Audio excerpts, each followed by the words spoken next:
Hello friends, आज हम comprehension दृष्टिकोण के बारे में जानेंगे। कॉम्प्रिहेंशन का अर्थ होता है समझ या ज्ञान प्राप्त करना या अवबोध या अवधारणा बनाना। तो कॉम्प्रिहेंशन दृष्टिकोण एक नई भाषा सीखने की प्रक्रिया है जिसमें भाषा के शब्दों और अभिव्यक्तियों के मतलब को समझने की प्रक्रिया के माध्यम से नई भाषा का अध्ययन किया जाता है।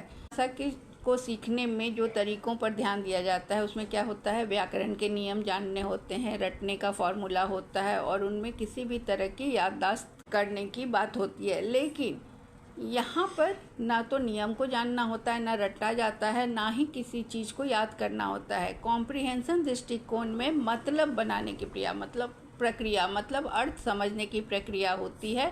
और इसमें क्या होता है कि छात्र जो हैं वो एक पैसेज दिया जाता है या एक पैराग्राफ होता है, उसमें उसके संदर्भ को छात्र अपने पूर्व ज्ञान के साथ अर्थ का निर्माण करते हैं और भाषा से अर्थ निकालते हैं।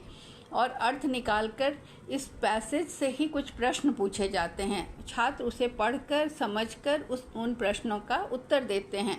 यह एक ऐसा अध्ययन करने का तरीका है जो भाषा के सतह स्तर की याददाश्त को पार करके भाषा के साथ गहरे जुड़ने को प्रोत्साहित करता है। और छात्र यहाँ अपनी समझ का प्रयोग करके उस पैराग्राफ या पैसेज में से पूछे गए प्रश्नों को उत्तर देते हैं। इसके लिए वो उस पैसेज को बहुत गहराई से अध्ययन करते हैं ताकि उनमें से पूछे गए प्रश्नों को समझ सकें। तो यह कॉम्प्रिहेंशन दृष्टिकोण कहलाता है, जिसे ज्ञान या समझ भी कहते हैं।